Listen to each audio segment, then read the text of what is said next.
Golf Partner, the world's largest golf store network, offers more purchasing opportunities than anywhere else. With a dominant market share and a wider selection of quality secondhand golf clubs than our competitors, we make it easy for you to enjoy the game with affordable, top-quality equipment. Join us at golfpartnerusa.com and discover why we're the trusted choice for golf lovers worldwide. That's GOLFPARTNERUSA.com. Golf Partner.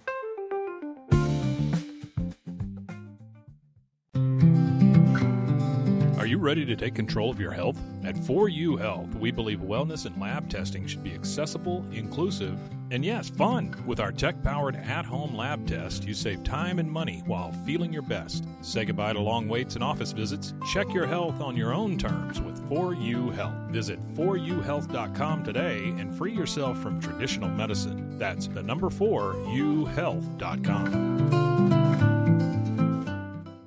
231. That's the average number of apps used by many companies. This leads to a lot of context and tab switching that drains employee focus and costs your company. Grammarly can help.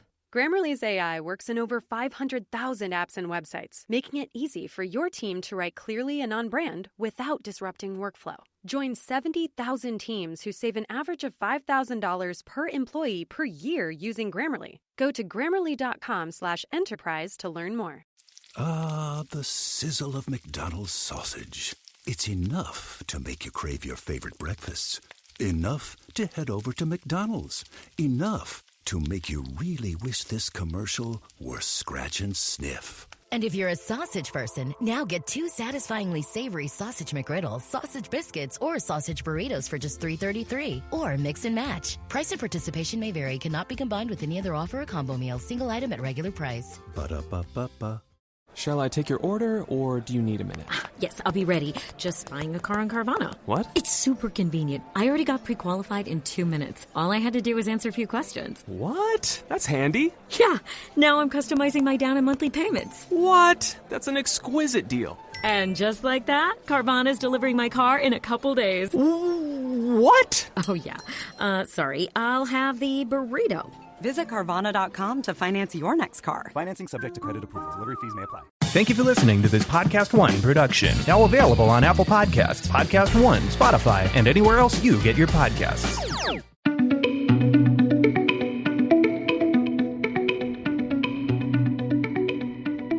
Paul Wagner here, host of Season 2 of WTOP's American Nightmare series, Murder in a Safe Place. I want to introduce you to Claire St. Amant, a writer, reporter, former Peace Corps volunteer, a proud alum of the NCAA champion Baylor University Bears, and a Texas-based producer for the CBS show 48 Hours. Claire is also, like me, passionate about cold cases and is about to launch her first podcast titled Final Days on Earth. Claire, first, let's talk a little bit about the story you have. Where does it take place, and what's it all about? Thanks so much, Paul. I'm excited to tell you about this story. It's the story of Dammion Heard. He's a college freshman who is a wrestler at Western Colorado University in Gunnison, and he disappears after a party and is not found for 4 days. And when his body is found, the investigation is just beginning. And what were the circumstances in which his body was found? So his body is found on this frozen cliffside, and it's very unusual. His car is there. It looks like the car has been ransacked. The seat is fully reclined. The console is open and looks like it might be damaged.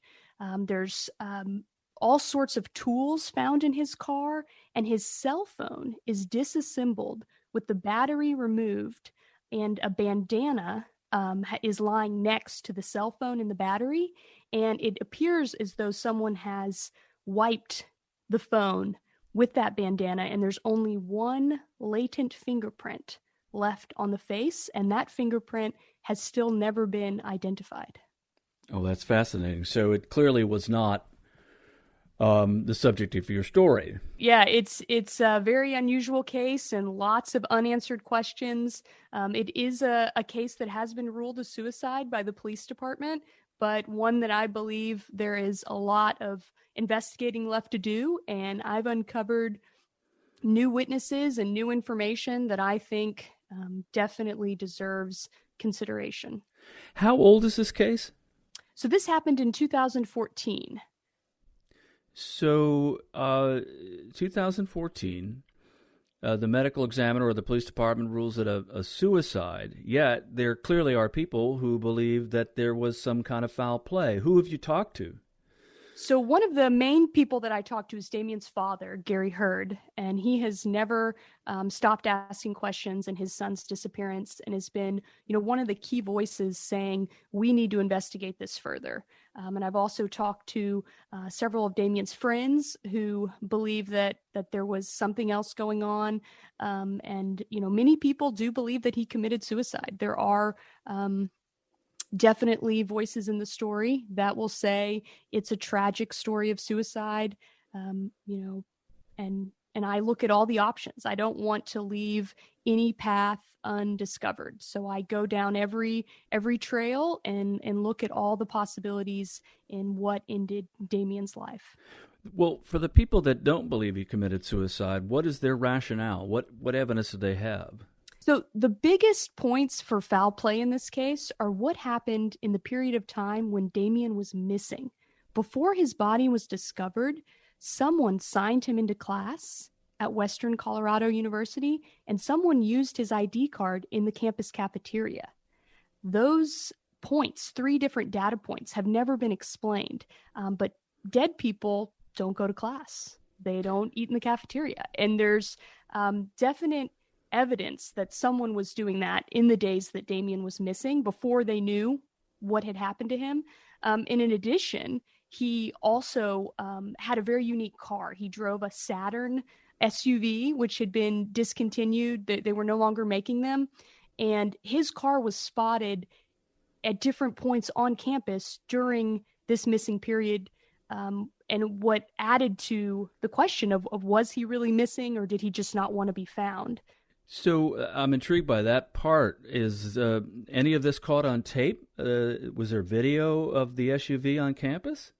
Unfortunately, no. That would be, just a real dream. I tried to find video surveillance from stores. Unfortunately, it had already been, copied over by this time. And I also inquired at the university if they had any cameras that would catch someone walking into the cafeteria or signing into class. But unfortunately, I was told that no evidence existed like that. So even as recently as 2014, there's not a lot of cameras in this area. Right. Well, the one thing that is caught on camera and is a key point in the timeline is at 1:30 in the morning on Sunday. Dammion is seen filling up his car with gas. He fills up his car with half a tank of gas at the City Market gas station, which was just about a half a mile away from the wrestler's house party. And you see him drive his car. He backs in to the gas pump. He walks out. He seems like a very cool customer. He doesn't seem troubled or, having any trouble walking or, because there are rumors and even some evidence that he was drinking and doing some drugs that night. It was a party night, and he was certainly not alone in those activities. But by 1:30 in the morning, by all appearances, he seems to be fully functional, and you see him pump this gas. It's very eerie. He pumps the gas, he gets back in the car, and he drives off into the night. And no one has ever admitted seeing him alive after that gas purchase. I understand that if he did commit suicide, there was it was whatever was used to hang himself, if he did do it, was unusual. It wasn't a rope, correct? That's right. It was actually jumper cables from his car, which definitely points to spur of the moment. That has not been disputed by anyone, even the people that believe that it was suicide. They believe that it was a spur of the moment decision. What I found very interesting is that his car did look like it had been ransacked, like someone had ripped open packages that were in there. They had flipped over, every item in the car. like they were looking for some type of ligature. And in my mind, if it's my car, I know where the jumper cables are. I don't have to do that. So to me, that's always been a question. If it was Dammion looking for something to end his life, wouldn't he know where to go for the jumper cables in his own car? And why does his father think that he didn't commit suicide? There's a laundry list of reasons. Probably the biggest reason is that they were extremely close as a father-son relationship. Even Dammion's friends in college said in interviews with police that Dammion's dad was his best friend. They talked or texted every day. They talked about, mistakes that Dammion made. They talked about the good times, the bad times. And he never mentioned being depressed to his dad. He never mentioned having any thoughts of ending his life. And the father finds it very hard to believe that his son wouldn't have confided in him a struggle like that, because he was very open with other struggles, problems with girls or classes, or, even told him, the different drugs he experimented with. And, his dad cautioned him against that. And, they had, a really close relationship and a really honest one. And so it's been really hard for the dad to imagine a scenario where Dammion would struggle with this and not share it with him.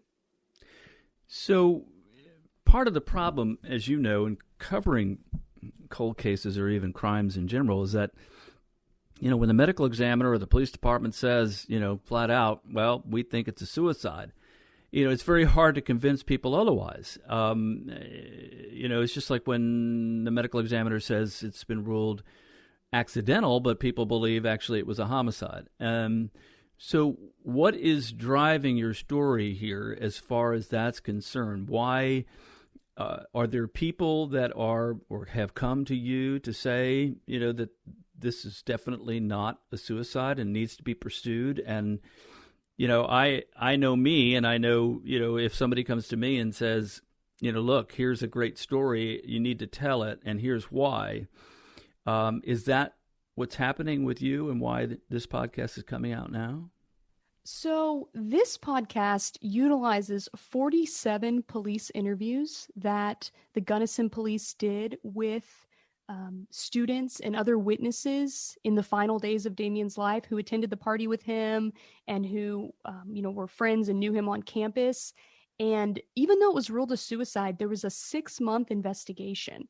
And so those interviews are so rich and they have so many details. And one of the main things that I did in this podcast was to construct a timeline of Dammion's final night on Earth and the 3 days before his body is found. So from that Saturday night party until Wednesday morning when his body is found.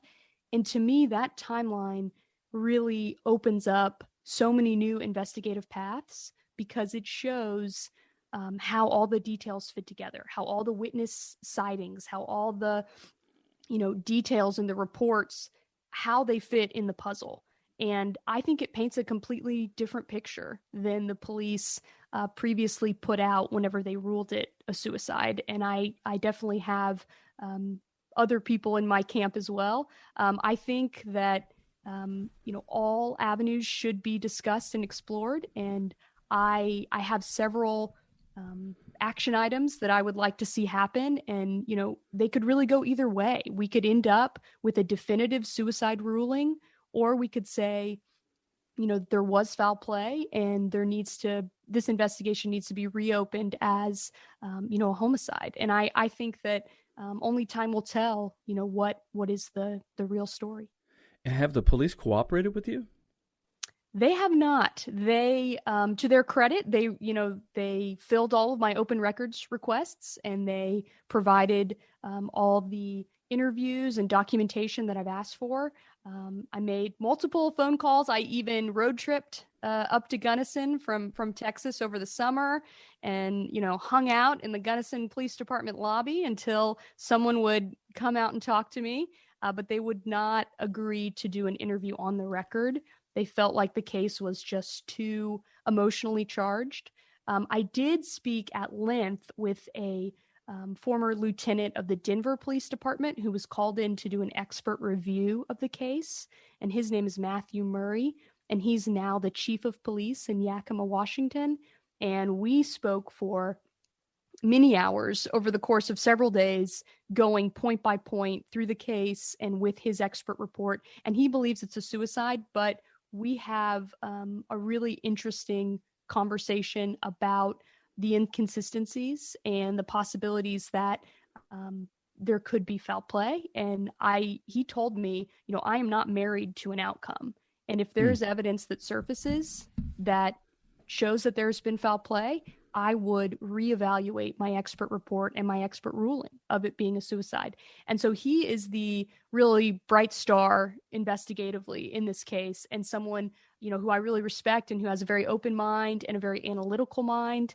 And I really think that, through the course of this podcast, I hope to have more conversations with him, as he listens along and sees, some of these different pieces of information come to light.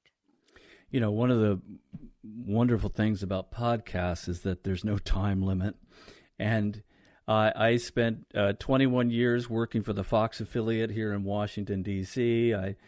I'm working now for NBC4 here in Washington. And, in TV stories, you only get a few minutes, whereas a podcast, there's no time limit, and you can really tell a complete story. And my podcast, Murder in a Safe Place, times out at over 3 hours. So, I call it an ear documentary, and you lay out everything you can and let people judge for themselves as to, where a case goes. So your case sounds fascinating. What is it that, what got you into following cold cases? I mean, I have a passion for them, but what intrigues you? Yeah, as a crime producer for 48 Hours, I come across so many different interesting cases, and there's always just a few that stick with you, the ones that other people ignore, the ones that get the quick hit, and then no one ever looks at it in depth, and the questions are still there. And so I really try to find the stories that no one else is telling. It might be a popular case, but no one has looked behind the curtain and really done the work to explore the true story beneath the headline. And that's something that really appeals to me. And, your story on Sherry Crandall has been so fascinating, and the way that you have gone back to the original investigators and he has opened his files to you. I still remember listening to that episode where Edna Brown comes out and she has her eyewitness report, and you're hearing it, your audience is hearing it for the first time. And, it was captivating. And I think, words really have power. And whenever they're separated and stripped down and it's just the audio, you can really dial in and concentrate on what's being said. And, you paint those pictures in your mind that many times are better than anything you could see on the screen. Yeah, when you have the full cooperation of a police department who's willing to tell you everything that they did in this case, you really have a heck of a story. And, there's no holes in it. The original lead detective is sitting there talking to you 23 years after the murder, and the original commander of homicide is sitting there, telling you what he can. And so when you can get all these voices together and tell a complete story, I know that the story is not over because they're trying to solve it with genealogy. And if they can do it, boy, I'll be over the moon, and so will the Crandalls and Detective Nelson and Lieutenant Mike McQuillan. So here's hope that it happens. Well, best of luck with your podcast, Claire. It sounds fascinating, and I really look forward to listening to it. Thank you, Paul, so much for doing this and for this introduction. And the first episode of Final Days on Earth will drop on April 20th and will be available on Podcast One and Apple Podcasts. There are 12 episodes in the series. All 8 episodes of WTOP's Murder in a Safe Place are now available to binge on Apple or wherever you get your podcasts. If there are any new developments in the murder of Sherry Crandall, rest assured, Paul will make additional episodes. Let's stay in touch as these cases develop. Good luck with your podcast, Claire. I'll be tuning in. Thanks so much.